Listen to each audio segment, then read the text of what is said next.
In my workshop, I have these shelves here, which are just made from scraps of wood. All of these. And they all use the same construction. And that is pocket holes into a wooden board.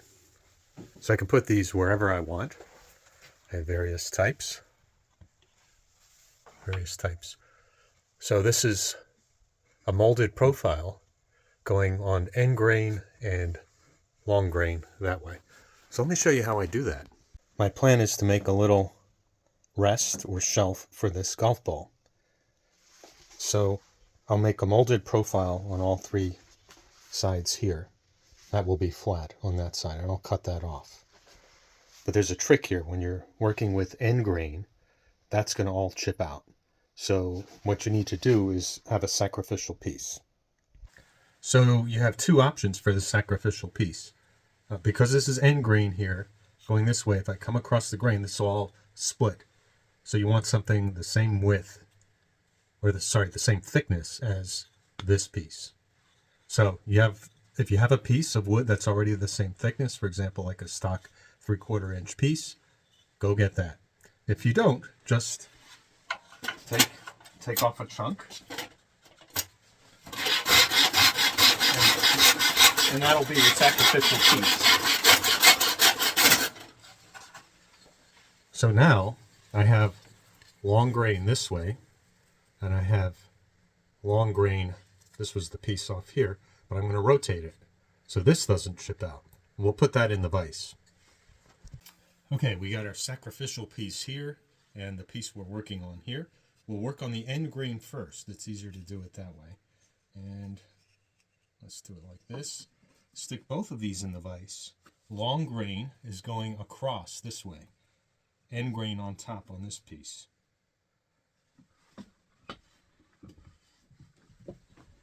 There we go.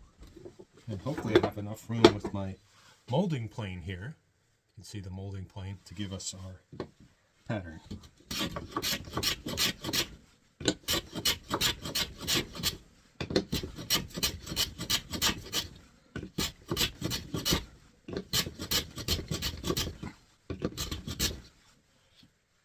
See that? Let's get a different view.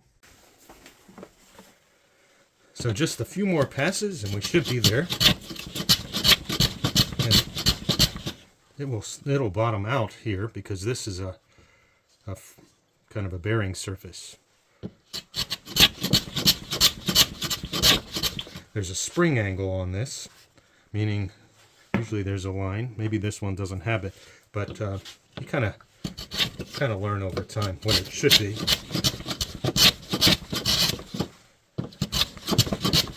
And we're just about there. Okay, that's it. So no chip out. Now at this point, you can make a decision of whether you want to make this narrower or not. Right now I'm just planing it because it's a little rough, so we'll plane it on both sides.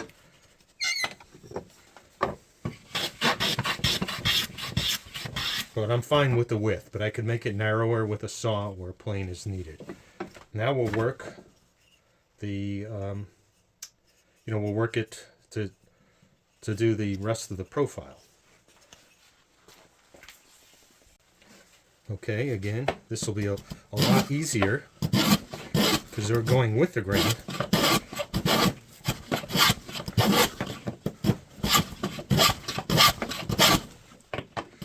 This piece is a little narrower or thinner than I'd like. I'd like that top fillet to be a little beefier, but it's just holding a golf ball, so I'm not too concerned. All right, finished with that side. Now we'll go this way with it. So now we're going with the grain there. That other one I was going a little against it.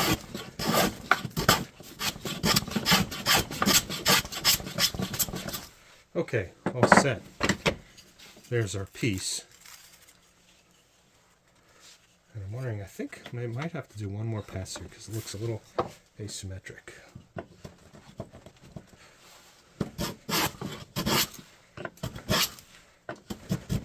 Yeah, I didn't bottom out completely. There we go. Okay. There we go. And I might sand that. I might sand that as needed. You can take your shavings and burnish everything if you want.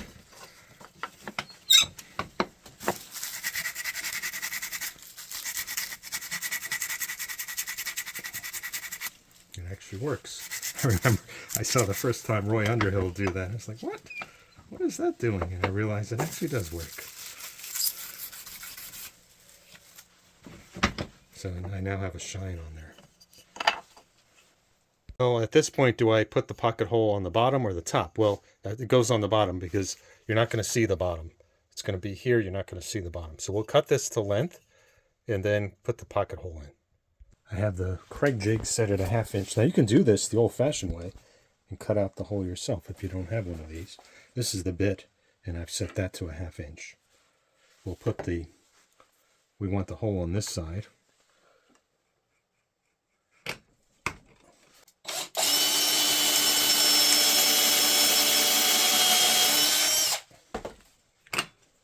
So there it is. Just made it just long enough. I couldn't go any shorter than that.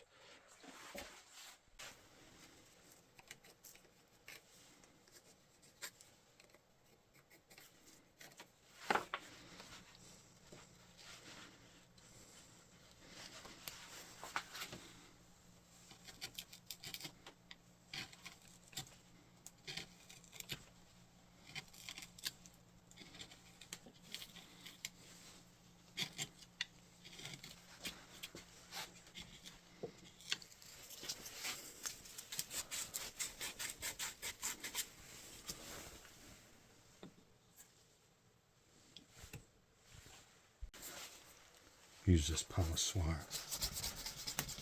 We're going to just do it on 1/2. I'll show you the difference. Just like a broom, basically a very dense broom. And that's going to burnish the surface. Let's see if you can see the difference there. Can you see that shine? Without even needing to sand. We'll do it for the rest now.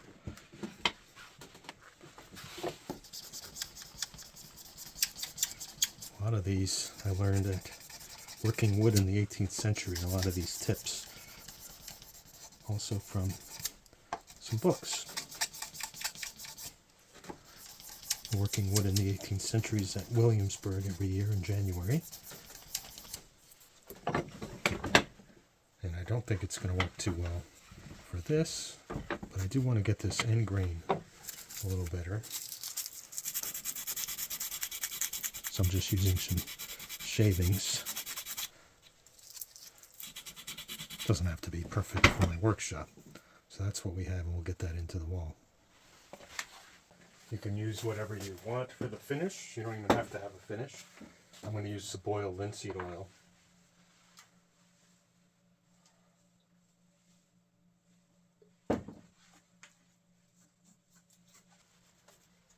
That end grain's going to soak it up.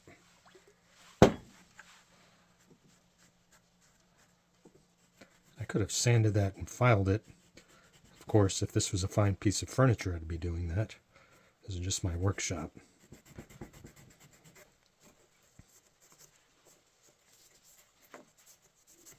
Okay.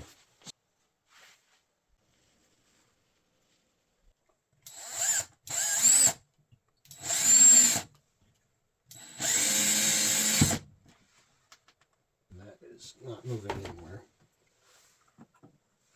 There it is. There's our final shelf.